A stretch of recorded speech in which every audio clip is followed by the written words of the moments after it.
you will recall that recently we were before the media as well to denounce the government's proposal of a 1 kilometer circular from the center of the village. A 1 kilometer circular was being proposed, that is what they would automatically recognize. And we had an issue with that because that leaves out then all of our farmlands and all the other areas that we customarily use. And so we held, of course, a gathering in Santa Elena shortly after that proposal was made by the government. And there was a huge protest against that proposal, and the government listened. And basically, they said at our meeting with them, I think that was in May, right after the compliance hearing, they basically said, we're going to pull back that proposal. We know that it's not a popular proposal, it's not going to be accepted. We're going to pull it back, and we're going to come back to you with a better proposal, or one would assume a better proposal.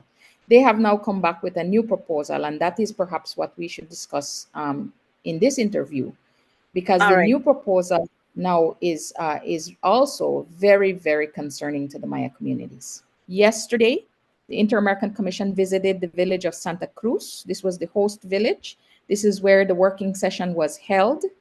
Unfortunately, the government was a no-show insofar as they basically sent 3 observers from the Ministry of Foreign Affairs who informed us that they were only there to take copious notes. And it's been a pattern where the government has refused to report and show up for these sessions.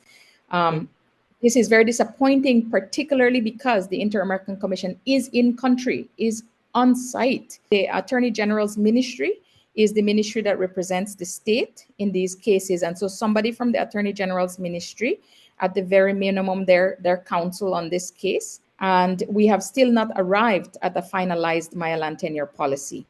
For 3 sticking issues, one, the big question is, where are these Maya lands? Where does Maya customary land tenure exist? What is the extent of that land? They are now proposing that they will automatically recognize only 5 acres of land per person. So whatever the population size is, they will multiply that 5 acres times that population size. Now, again, this is really reflective of either an ignorance on the part of the government with respect to understanding Maya customary land tenure, or how Maya people use the land, or it is just an insistence on limiting the rights of the Maya people, and in fact limiting specifically the lands that should be recognized for the Maya people. Now, we also reject this proposal because there is no way that just coming and developing this formula, even the judges of the CCJ asked the government, how did you come up with this formula? How did you determine that it would be 5 acres per person? And they said, well, we just decided that is what is enough for a Maya person to make their life, without fully understanding how we use the land, our relationship to the land.